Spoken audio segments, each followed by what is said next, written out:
I just thank you, Holy Spirit, for taking each person that's listening to this on a journey with you to actually show them where their understanding of sovereignty has been based on something other than reality, Yes, Lord. than true spiritual reality, because there have been so many ideas, so many theologies, so many doctrines, so many, things that have been taught even at the level of seminary and stuff like that, and passed on to pastors, and pastors have passed them on to congregations, and congregations have passed them on to home Bible study groups, and it's just like there's been Propensity. a propagating, excuse me, passing on of information, but with all good intentions, it's not produced all good results.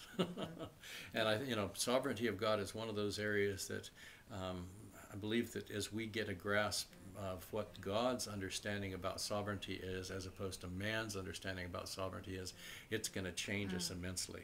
It's gonna free us up in many respects, and for one thing for sure, it's going to help us to stop blaming God for things that God's not guilty of. I think because if we've been influenced a lot by a fatalistic understanding of sovereignty. That's really what the Islamic people believe. And it's Allah is this big, all-powerful, impersonal God. Okay, and what that's very different than a all-powerful personal God. Our God is personal, and He is in His wisdom included us in a way that Allah hasn't included the individuals. The individuals within Islam don't have any problem blowing themselves up and things like that, because they don't realize that there's a much greater significance in representing God than misrepresenting God, so to speak. I can't do much for God splattered on the ceiling, but I can do a lot for God if I am truly knowing Him and doing exploits and in representing Him rightly and understanding how much authority He's given to me, because a whole lot of sovereignty has to do with authority. Yes. It really does, because ultimately when we say God is sovereign, we're saying God has all authority. Sadly, we believe that by giving God, attributing sovereignty to God, that means God can do anything. And, God has said, that I can't go against my wisdom. Yes. I can't go against my love. I can't go against my understanding of truth. Exactly. You can lie, you can do whatever, but I can't lie. I can't deny myself. In fact, I can't even change myself. I am who I am. We talked about that in the last video. And why would He want to anyhow? To be really honest with you, why would God want to change Himself anyhow? The people that need change are us, His creation, and we need to be changed from glory to glory, because there's so much more glory that we haven't experienced yet. And in that glory, there's so much revelation. In that revelation, there's so much freedom and power and ability that we haven't even begun to tap into yet, even though it's already ours. God's already done it. He's already, given it to us. Right in the very beginning, God created Adam and Eve in His image. Yes. And in His likeness, and He gave them dominion. Okay, what happened? Dominion. Isn't that another word for sovereignty? Authority. Yeah, authority and sovereignty, because yes. So in the garden, Adam and Eve were given sovereignty. You can't say that. Well, just dominion. Oh, no. What is dominion? What is authority? What is sovereignty? You see, that's something that has been a bit confusing for people, and they haven't wanted to acknowledge how much of God He has placed within each one of us. We have become so...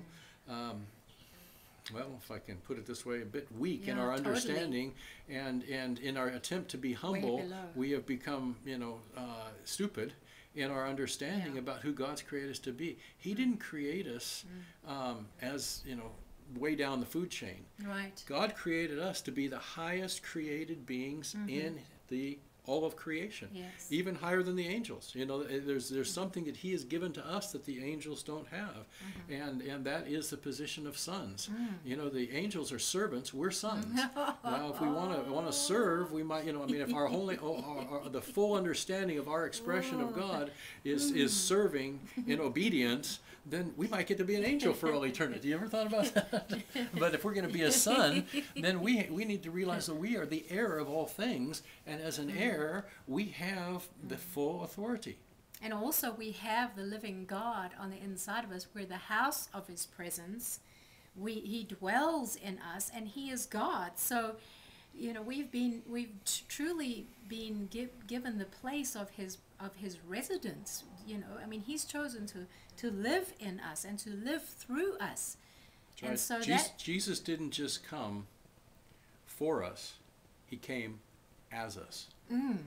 It's a representation of us. Well, as us. Yeah. He came as man. He came as man, born of a woman, you know, under the law, you know, in the fullness of time. God sent his son to be the firstborn of many brethren, and that's who we are.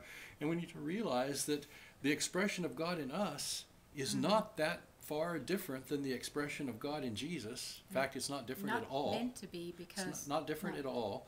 And the expression of God in Jesus was that Jesus could say, if you've seen me, you've seen the Father. You know, so there was a pretty accurate expression going on there, and yet somehow or another we think of ourselves as a worm or a doormat, or we're just a sinner saved by grace. Deception. And so, you know, we should be, you know, walking in this kind of, you know, well, you know, I'm nothing or nobody, and oh, Lord bless me, someday when I die I'm going to get to go to heaven, but it's not by anything I've done, it's only by him. And, you know, true, but that's just the foundation. There's a whole building to go up on top of that. And, you know, we have been saved because of his love and by his grace, but what have we been saved into? Yes, exactly. What have we been saved to, and what is the purpose? What did we lose in the first place that God saved, you know, wanted to save us back into?